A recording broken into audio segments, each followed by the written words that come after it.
네, CSS 선택자 관련해서 뭐 크게 세 가지 챕터로 나뉠 거예요. 화면을 보고 계신 것처럼 기본 선택자, 전체적인 선택자에 관련된 기본적인 사항, 그리고 인접 형제 선택자. 인접 형제 선택자는 인풋이라는 태그랑 체크드라는 가상 클래스로 우리가 탭 메뉴 같은 것들 만들 때 굉장히 활용도가 높은 거죠. 그 다음에 마지막으로 속성 선택자. 이렇게 해서 세 가지 크게 챕터들로 나눌 거예요. 자, 그러면 이제 첫 번째 건데, 기본 선택자, 전체 선택자, 클래스 중첩해서 사용하기, 결합 선택자, 선택자를 태그와 함께 사용. 자, 여러분들이 이제 이 첫 번째 챕터만 사실 선택자에 대해서 이해하고 잘 활용하시면 퍼블리싱을 하시는데 뭐 크게 문제되는 부분은 없습니다. 자, 그런데 이제 더 나아가는 거는 이제 중상급 이상의 퍼블리싱을 하기 위해서는 이제 인접 형계 선택자 그리고 속성 선택자라는 부분까지 더 나아가야 되는 거죠. 자, 그런 부분은 이제 뒷부분에서 공부하시면 되고요. 자, 선택자에 대한 부분을 하기 전에 간단하게 이제 우리가 퍼블리싱을 업으로 삼고 있거나 삼을 예정이기 때문에 이제 우리가 태그하고 엘리먼트, 요소 이런 차이점에 대해서 잠깐 얘기할게요. 자, 여러분들이 이제 웹서핑하고 공부하시다 보면 HTML 엘리먼트라는 이런 표현을 쓴단 말이에요. 자, 그러면 HTML 엘리먼트는 그러면 HTML 태그랑 어떻게 다른지 간단하게 설명드릴게요. 자, 그러면 우리가 알고 있는 HTML 태그는 뭐 많이 있잖아요. H1도 있고요. 그리고 H2도 있고요. H3도 있고, H4도 있고, H5도 있고, H6도 있죠. 자, 그러면 우리는 이거를 뭐라고 부르냐면, 뭐 우리가 잘 알고 있는 것처럼 HTML 태그라고 부르는 거죠. 자, 그러면 엘리먼트는 뭐냐면 우리가 알고 있는 HTML 태그가 엄청 많잖아요. 그 중에 현재 HTML에 사용된 것을 우리가 엘리먼트라고 부르는 거예요. 자, 그러니까 HTML 엘리먼트와 HTML 태그는 사실 근본적으로 다른 거죠. 자, HTML 태그랑 HTML 엘리먼트를 뭐 같이 혼용해서 사용해도 큰 문제는 없지만 여러분이 좀 더 명확한 용어에 대한 이해도를 가지실 때 HTML 태그는 우리가 일반적으로 알고 있는 그런 모든 태그를 의미하는 거고, HTML 엘리먼트는 그 수많은 태그 중에서 이 현재 HTML 문서에 사용된 HTML 태그를 우리가 HTML 엘리먼트라고 부르는 거예요. 요소 HTML 엘리먼트에 대해서 이해도가 생기셨을 거예요.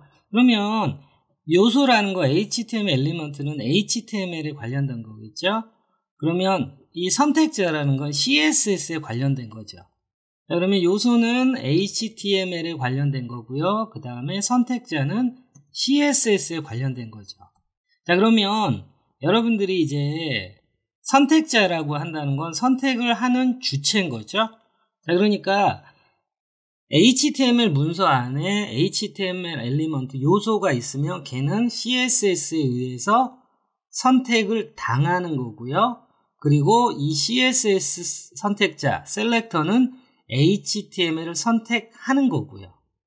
자, 그래서 CSS 선택자라는 거는 HTML 엘리먼트를 선택하는 주체가 되는 거고요. 그리고 HTML은 CSS 선택자에 의해서 선택을 당하는 객체라고 그러나요? 뭐 그렇게 되는 거죠. 네, 소개 영상에도 있지만 이번 강좌에서는 이렇게 HTML을 치는 시간을 제가 영상에 넣지는 않을 거예요. 그러니까 여러분이 화면에 보이는 HTML 준비하시고 CSS 파트부터 따라오시면서 설명을 들으시면 돼요.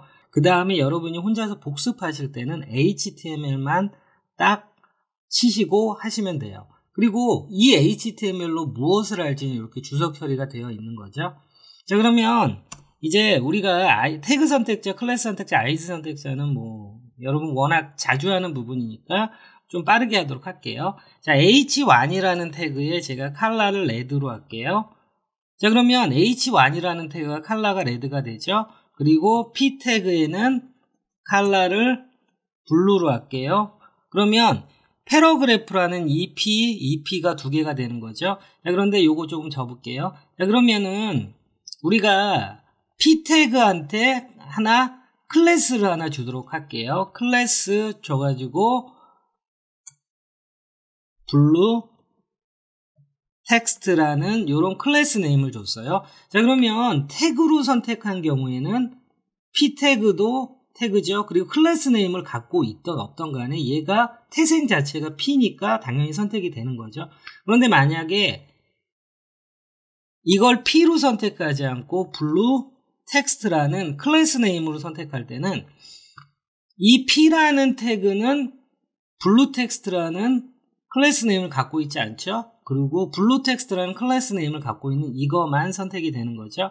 자, 그러면 이제 ul의 li에다가 id를 그린 텍스트라고 줄게요. 자, 그러면 ul 밑에 li에다가 제가 컬러를 핑크로 줄게요. 그러면 ul 밑에 li가 핑크가 되는 거죠. 자, 여러분 이거 현재 태그 선택을 하고 있는 거예요. 자, 그런데 id가 그린 텍스트인 애는 컬러를 이렇게 그린으로 주게 되면 이 t라고 되어 있는 얘는 그린 색상이 되는 거죠. 자, 그래서 태그 선택자, 클래스 선택자, 아이디 선택자는 여러분들이 이 정도만 아시면 충분하신 거죠. 자, 물론 이렇게 사용하는 경우는 빈도수가 그렇게 많지는 않지만, 자, 아이디가 있는 거에다가 클래스라는 거를 또 추가하셔도 돼요. 클래스에서 large 텍스트라는 클래스 네임을 줬다고 칠게요. 그러면은 여기에 large text 한 다음에 폰트 사이즈 EEM. 자, 이런 식으로 하나의 HTML 태그 내에 id와 클래스를 겹쳐서 사용할 수 있는 거예요. 그런데 이렇게 사용하는 경우는 뭐 그렇게 많지는 않은 거죠.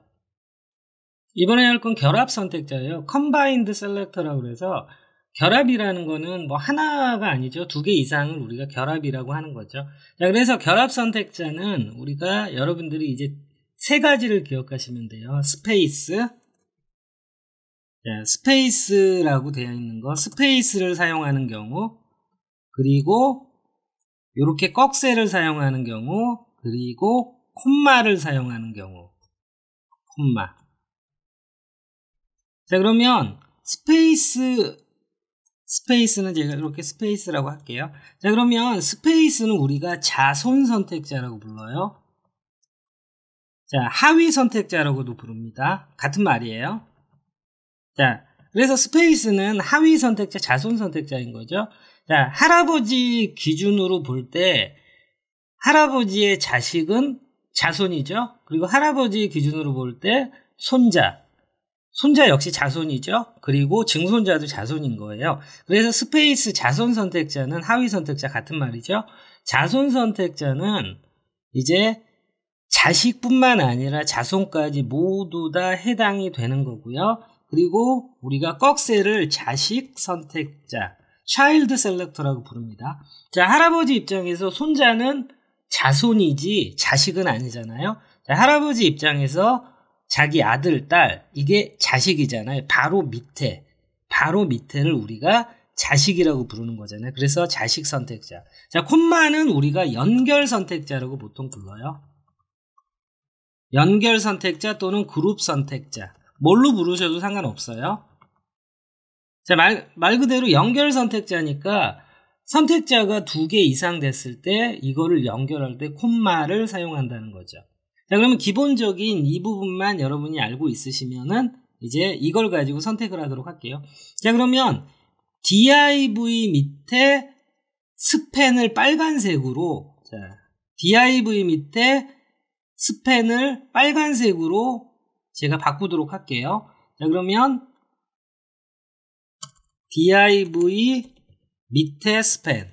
자, 그러면 요 스페이스가 CSS에서는 뭐 아무 의미가 없는 게 아니죠. 자, 이 스페이스는 자손 선택자인 거예요. 자, 그러면 컬러를 레드로 했을 경우에 어떻게 변할 거냐면 미리 예상을 해보면 얘도 빨개질 거고요. 얘도 빨개질 거고요. 얘도 빨개질 거예요. 자, 해볼게요.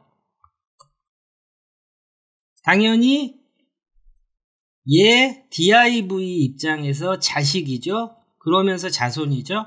그리고 요 스펜 같은 경우에는 div 입장에서 자식 밑에 자손이죠. 역시 자손인 거고요. 이거 역시 증손자 뭐 이렇게 내려가더라도 자손이니까 얘네가 다 선택이 되는 거죠. 자, 여기 div가 있으니까 여기에다가 클래스 네임 하나 줄게요. 자, 클래스 네임 준 다음에 start라는 이름의 클래스 네임을 줄게요. 자, 그러면 여기를 start로 바꿀게요. 자, 그러면 뭐 마찬가지예요. 그러니까 start라는 클래스 네임 입장에서 얘 자손이죠. 그리고 얘 역시 자손이죠. 정확히 얘기하면, 좀 이해쉽게 얘기하면 start 입장에서 얘는 자식, 그리고 얘는 손자, 그리고 얘는 증손자, 이렇게 되는 거죠. 자, 그래서 스페이스는 자손 선택자이기 때문에 모든 자손을 다 선택한다는 거죠.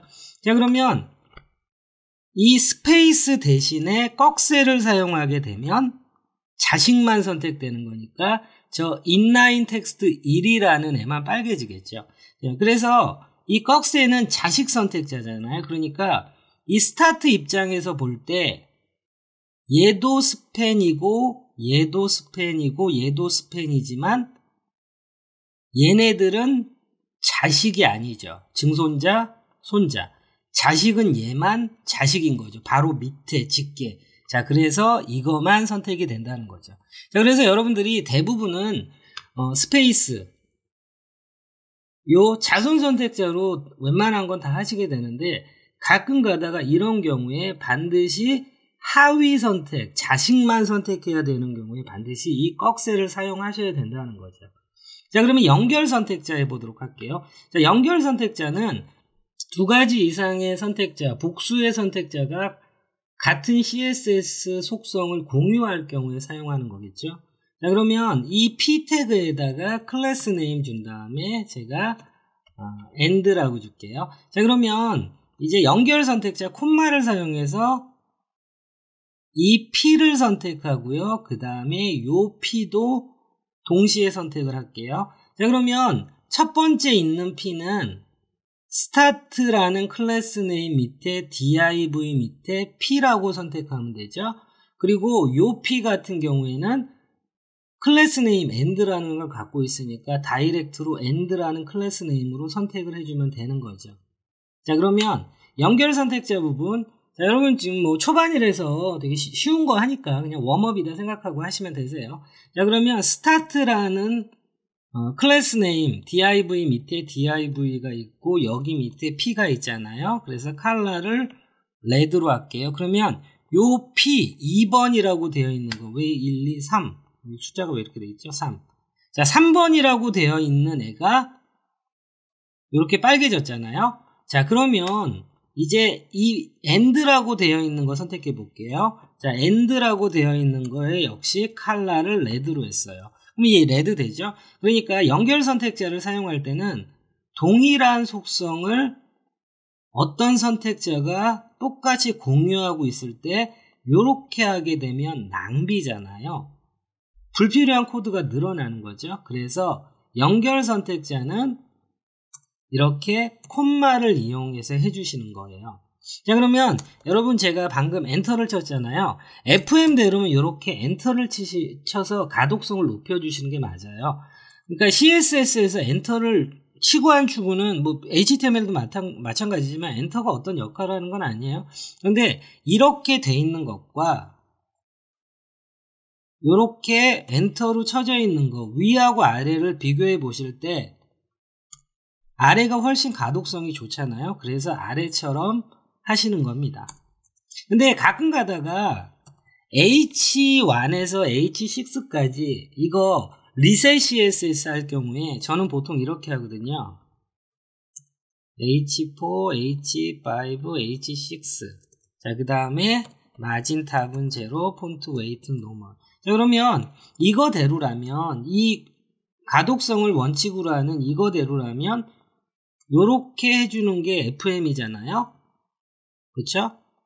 그런데 꼭 이렇게 이런 경우에는 하실 필요가 없는 게 자, 요렇게 돼 있다고 해서 이런 거는 워낙 선택자가 짧잖아요. 그러니까 가독성 붙여서 쓴다고 해서 가독성이 떨어지지 않아요. 그러니까 이런 경우에는 이렇게 하시는 게 더 효율적인 거죠. 그런데 이런 식으로 선택자가 구분하기 쉽지 않은 경우에는 이렇게 엔터를 쳐서 연결 선택자 콤마 다음에는 이렇게 엔터를 쳐가지고 가독성을 선택자들을 연결되어 있는 선택자들의 가독성을 높여주시는 게 좋은 거죠.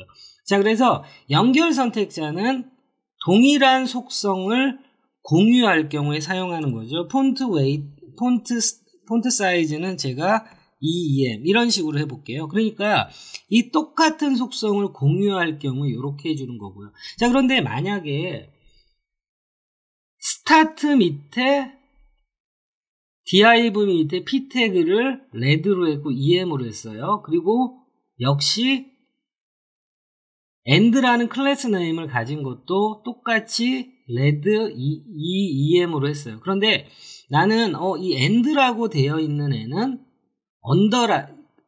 레드라고 되어 있는 애는 강제로 대문자를 만들고 싶어 라고 할 때, 얘만 난 강제로 대문자를 만들고 싶어 라고 할 때 여기에 여러분이 텍스트 트랜스폼 어퍼케이스를 넣어주게 되면 당연히 얘도 강제로 대문자가 되는 거잖아요. 왜냐하면 선택자가 묶여 있으니까. 자, 그래서 여러분들이 공유는 하되 공유하지 않는 속성이 따로 있다라고 하면 여기에 and라고 선택자를 따로 해주신 다음에 이렇게 여러분이 주고 싶은 독립적인 선택자를 주셔서 이렇게 사용하시는 거예요. 그러니까 연결 선택자는 공유하는 속성과 값을 사용할 때 이렇게 몰아주는 거고요. 그 다음에 독립적으로 뭔가를 할 때 이렇게 하는 거죠. 자, 근데 여러분들 이거 경험이 있으신 분은 우리가 before after 가상 클래스로 뭔가 만들 때 before에 대해서 엄청 해놓고 before랑 after가 거의 똑같이 한두 개 빼고 속성을, 그러면 이걸 그대로 놓지 않고 다 만들고 나서 이런 연결 선택자로 코드를 깔끔하게 정리하는 작업들을 여러 번 했을 거예요. 제 강의에도 굉장히 많이 나오고요. 자, 그럴 때 연결 선택자 활용하는 법. 그래서 여러분들이 지금 한 부분이 아주 CSS 선택자에 대한 기본적인 사항이고 당연히 필수적인 사항이죠. 네, 클래스 중첩해서 사용하기. 중첩이라는 얘기는 하나 이상이겠죠. 그러니까 복수의 클래스 네임을 하나의 클래스라는 속성에 중첩해서 여러 개 사용하는 거죠. 네, 이 HTML처럼 p 태그, 첫 번째 p 태그에는 텍스트 센터라는 클래스 네임이 하나 있죠. 근데 두 번째 있는 p 태그에는 텍스트 센터, 텍스트 라지라는 두 개의 클래스 네임이 같이 사용되고 있고요. 세 번째 있는 거는 텍스트 센터, 텍스트 라지, 텍스트 블루라는 세 개의 선택자가, 세 개의 클래스 네임이 이렇게 하나의 클래스에 사용되고 있는 거죠. 자, 그래서 이런 걸 우리가 클래스 네임을 중첩해서 사용한다고 하고요. 자, 그러면 여러분이 이제 CSS 많이 얘기했지만 CSS 약자가 캐스케이딩 스타일 시트예요.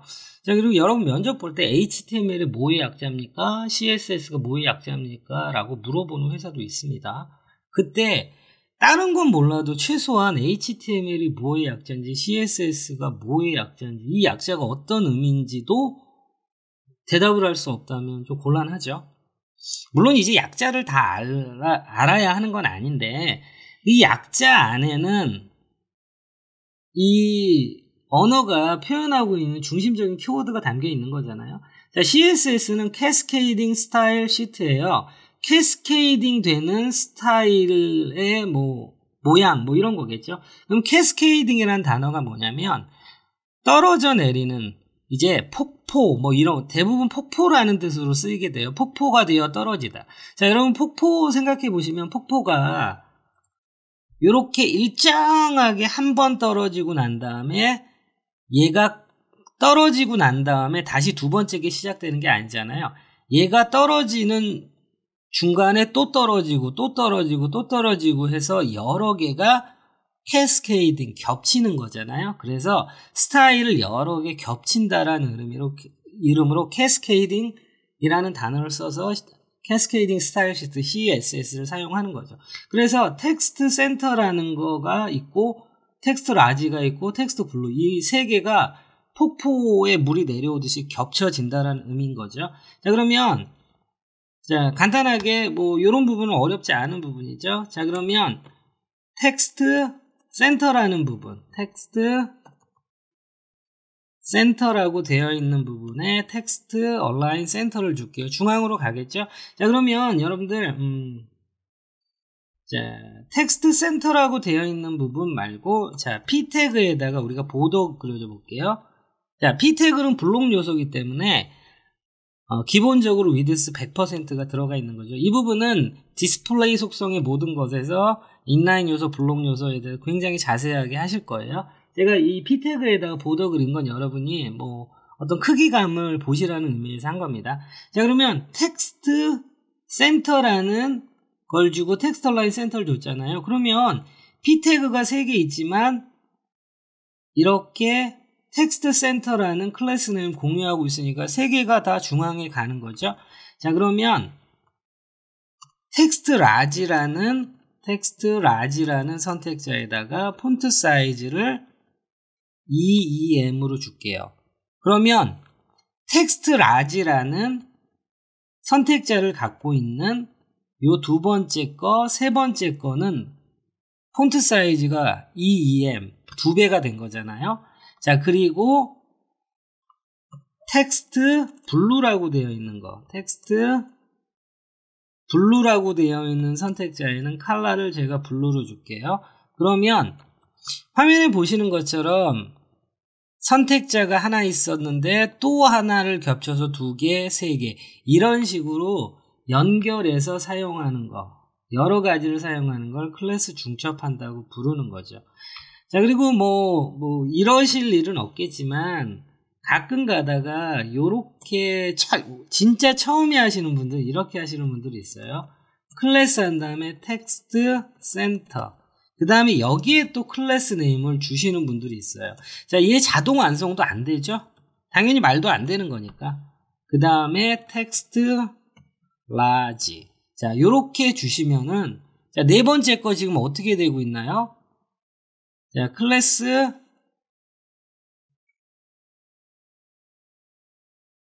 블루까지 줄게요. 클래스의 텍스트 블루 이렇게 줬잖아요. 그러면 지금 화면에 보고 계신 것처럼 이 네 번째 거에 대한 p 태그의 결과물이 이런 거죠. 자, 그러니까 텍스트 얼라인 센터는 적용이 됐어요. 근데 나머지 텍스트 라지, 텍스트 블루는 적용이 되지 않죠. 그러니까 클래스 네임은 하나만 당연히 사용하는 거고, 여러분이 중첩해서 또 다른 스타일을 입히시겠다라면 화면에 보이시는 것처럼 이렇게 하나의 클래스 네임의 선택자를 여러 개 중복해서 사용하시는 겁니다. 자, 전체 선택자예요. 뭐 전체를 선택한다는 건 뭐 엔타이어 셀렉터라고도 하고 글로벌 셀렉터라고도 하는데, 글로벌 셀렉터로 표현하시는 게 제일 일반적이실 거예요. 자, 말 그대로 전체 선택자는 이제 별표로 시작을 합니다. 이렇게 별표로. 자, 그러면 별표로 시작하는 애는 전체, 곧 바디 안에 들어가 있는 모든 엘리먼트를 동일하게 하겠다는 거예요. 자, 그래서 전체 선택자를 사용하실 때 여러분들이 주의하셔야 되는 거죠.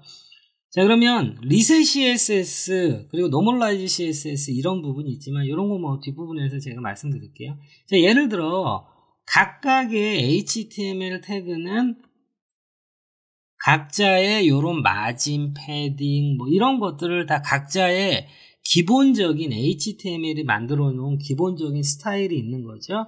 그런데 전체 선택자에다가 제가 마진을 제로로 줘 볼게요.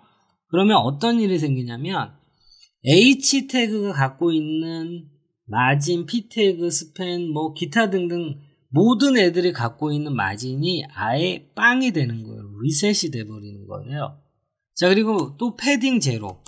자, 이렇게 해버리면 완전히 HTML 자체에서 태생적으로 제공하는 모든 마진과 패딩을 없애버리고 시작하겠다는 거죠. 그래서 제가 이걸 왜 하냐면 좋지 않다는 거죠.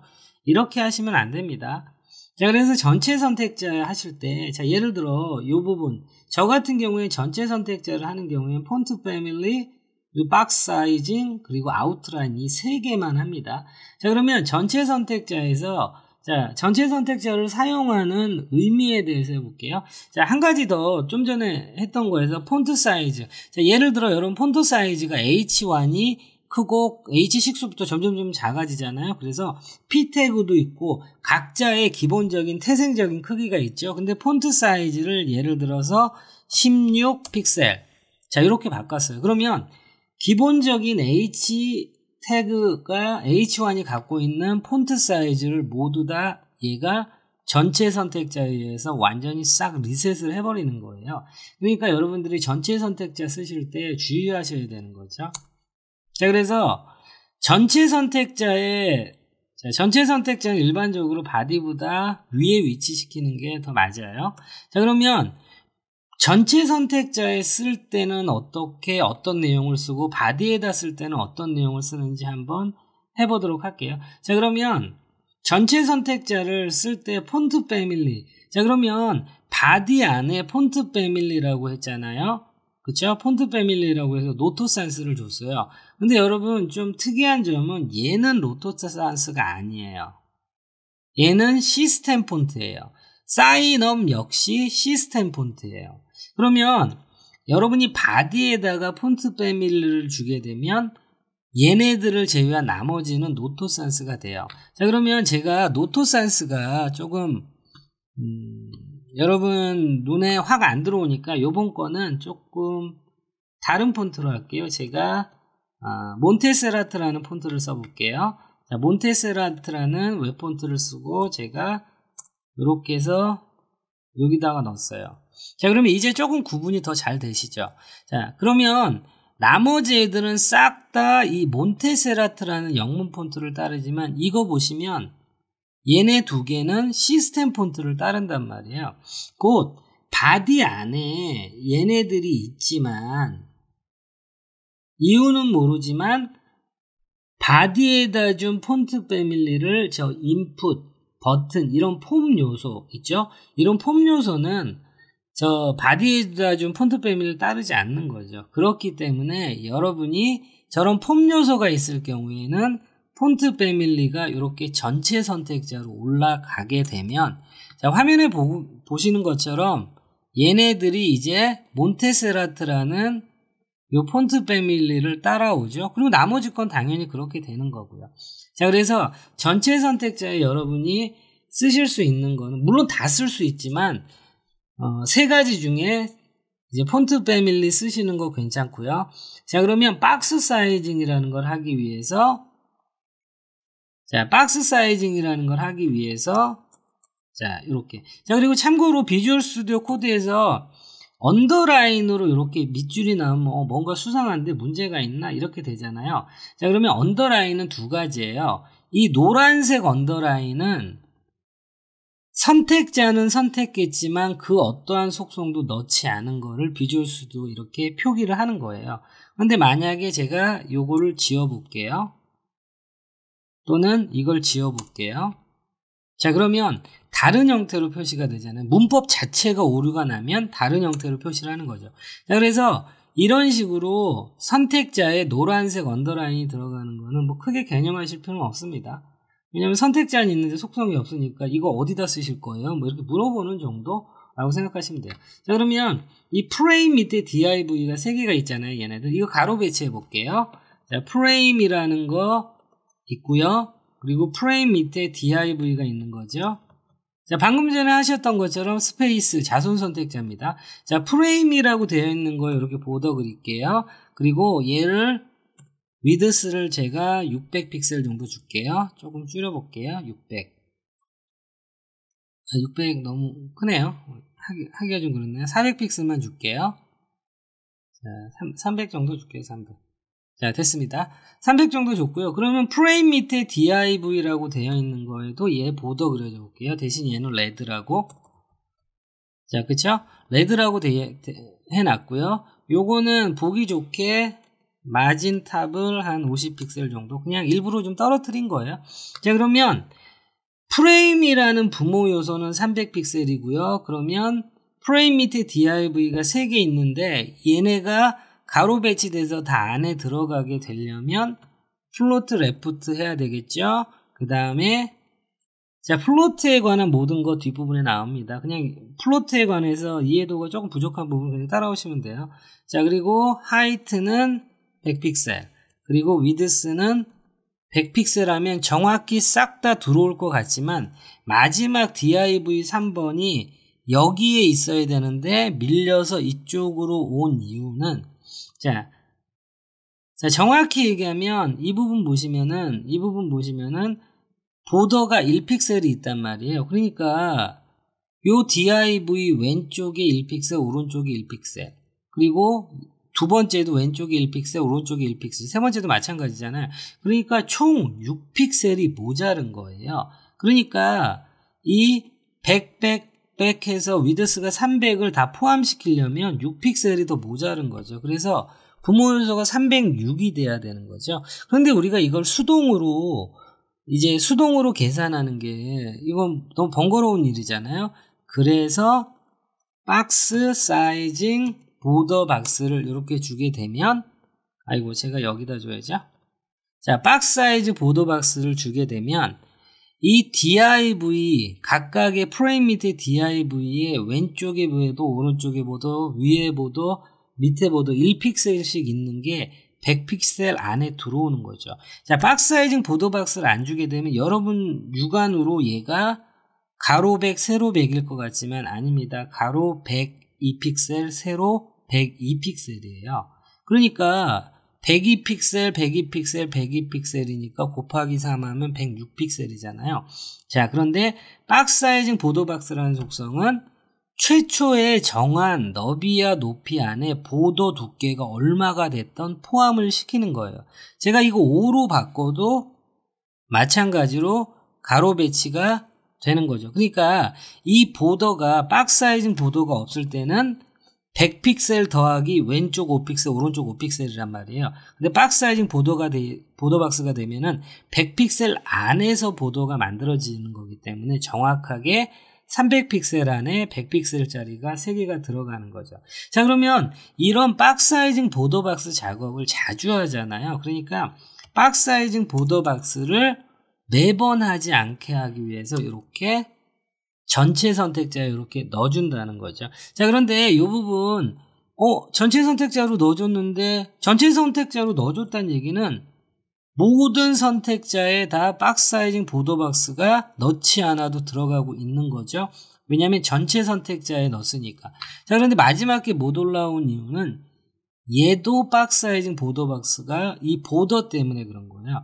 자, 이건 나중에 플로트 때 자세히 설명하겠지만 여러분이 마찬가지로 이 프레임이라는 이 div 있잖아요. 검은색. 자, 프레임이라는 div 일단 높이값 좀 찾아줄게요. 자, 이 프레임이라는 div가 여러분 육안으로 볼 때는 300픽셀인 것 같잖아요. 300픽셀이 맞아요. 그런데 왼쪽에 보더 1픽셀, 오른쪽에 보더 1픽셀이 있잖아요. 그래서 얘는 정확하게 모양은 300픽셀이지만 이 안에 담을 수 있는 건 왼쪽에 보더 1픽셀 빼주고 오른쪽에 보더 1픽셀 빼주니까 298픽셀만 들어올 수 있는 거예요. 근데 프레임 밑에 div는 위드스가 100픽셀짜리가 3개니까 300픽셀이죠. 그럼 얘네가 2픽셀이 모자르다는 거예요. 자, 그래서 프레임 밑에 프레임이 갖고 있는 보더를 지우시면 돼요. 자, 그리고 이 프레임의 보더는 여러분들 학습 차원에서 한 거지만 사실 실제로는 이 부모 요소의 보더를 사용하지 않는 거죠. 자, 그래서 전체 선택자를 쓸 때는 아무렇게나 쓰시면 안 됩니다. 방금처럼 마진 제로, 패딩 제로 하게 되면 여러분이 모든 걸 리셋해서 처음부터 해야 되니까 손이 정말 많이 갑니다. 자, 그리고 폰트 사이즈, 그리고 박스 사이징, 폰트 패밀리랑 박스 사이징 보더 박스는 전체 선택자로 넣으시는 거는 괜찮아요. 자, 그러면 이제 이 부분 보시면, 자, 인풋 요소, 이 버튼 요소는 이렇게 보시면은 눌렀을 때 여기에 검은색 선이 생기잖아요. 이걸 아웃라인이라고 불러요. 근데 이 아웃라인은 여러분이 준 게 아니지만 아웃라인이 기본적으로 HTML 자체에서 들어간단 말이에요. 그런데 이 아웃라인은 정말 특별한 경우에만 필요하고 대부분은 거의 99%는 필요하지 않아요. 필요할 때 만들면 되는 거죠. 그래서 저 아웃라인, HTML 자체가 생성해 주는 거를 none이라고 하게 되면 제가 클릭을 해도 아웃라인이 안 생기죠. 자, 그래서 여러분이 전체 선택자에서 물론 여러분 작업 스타일에 따라서 전체 선택자에 포함이 되는 애도 있겠지만 일단 기본적으로 폰트 사이즈, 폰트 패밀리, 그리고 박스 사이징 보더 박스, 그리고 아웃라인, none을 3개를 주시는 거 이외에는 전체 선택자에 다른 것들을 주시는 거는 일반적이지 않을 거예요. 자, CSS 선택자를 굵직하게 세 가지로 본다고 그랬잖아요. 그 중에 첫 번째 우리가 하고 있는데 그 첫 번째에서 마지막 파트예요.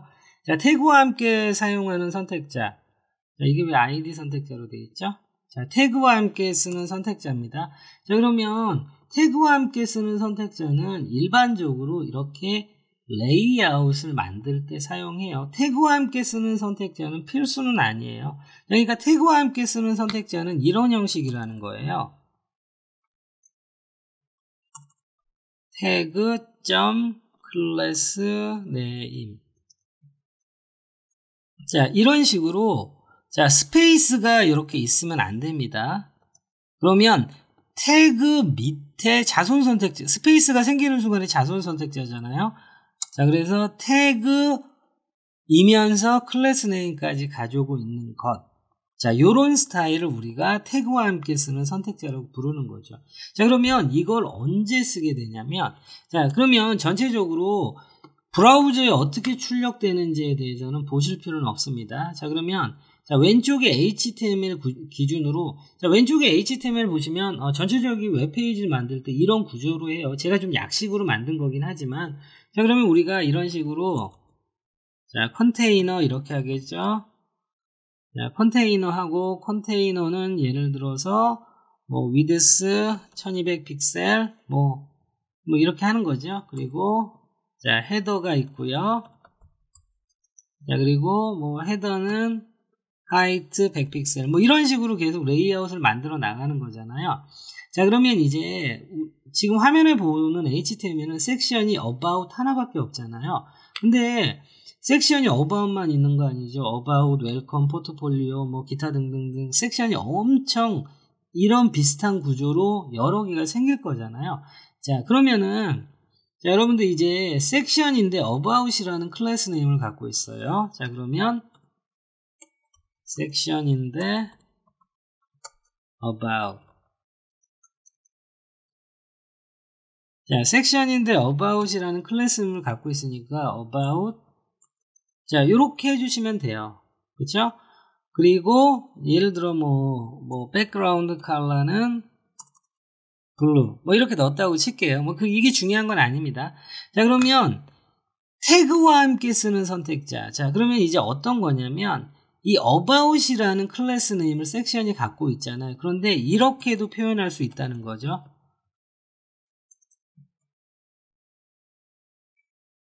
자, 이렇게도 표현할 수 있는 거예요.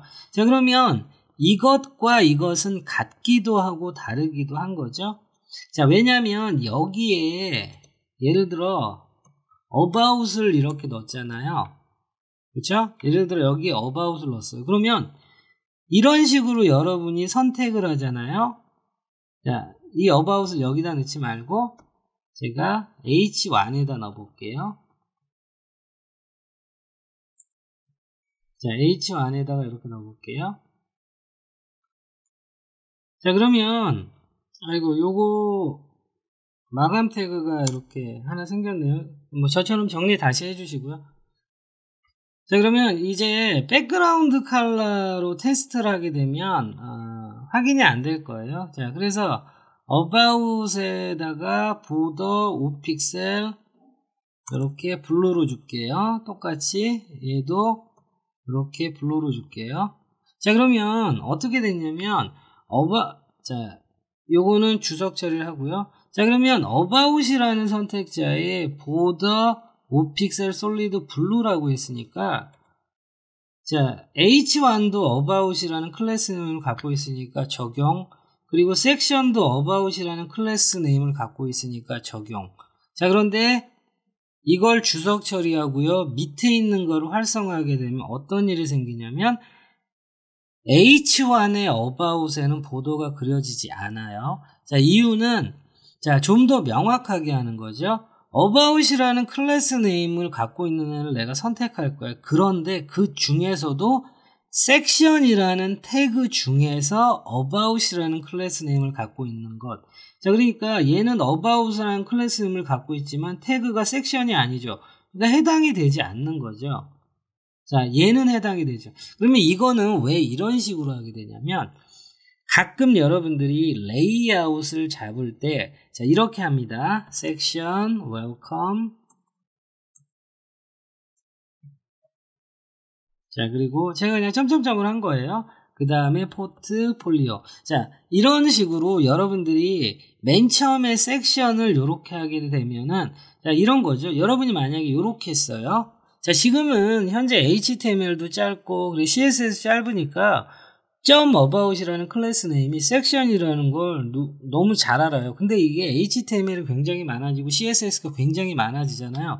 그러면 이것만 보고 이 about이라는 클래스 네임이 H1에 있는 거야, 섹션에 있는 거야, div에 있는 거야, 알 수 없으니까 이렇게 확인을 해봐야 되는 거잖아요.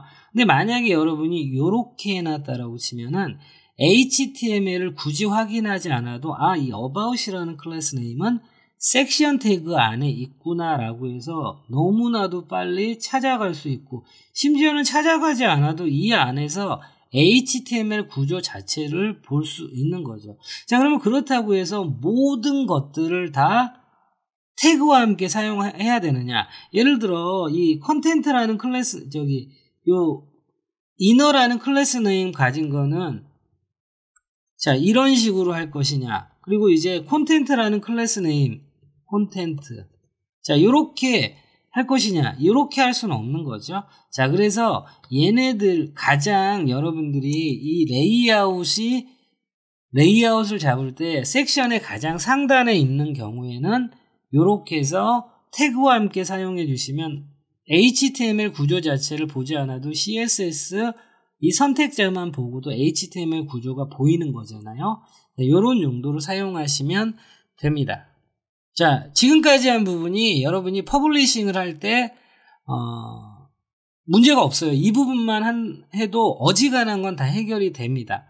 자, 어지간한 건 해결이 된다라는 건 이 부분을 여러분들이 이해를 못하는 부분이 전혀 없고 너무너무나 당연하게 잘 사용하셔야 되는 부분이죠. 그래야지 뒷부분에 이제 인접 형제 선택자 그리고 속성 선택자로 넘어갈 때 이해가 쉬우신 거예요.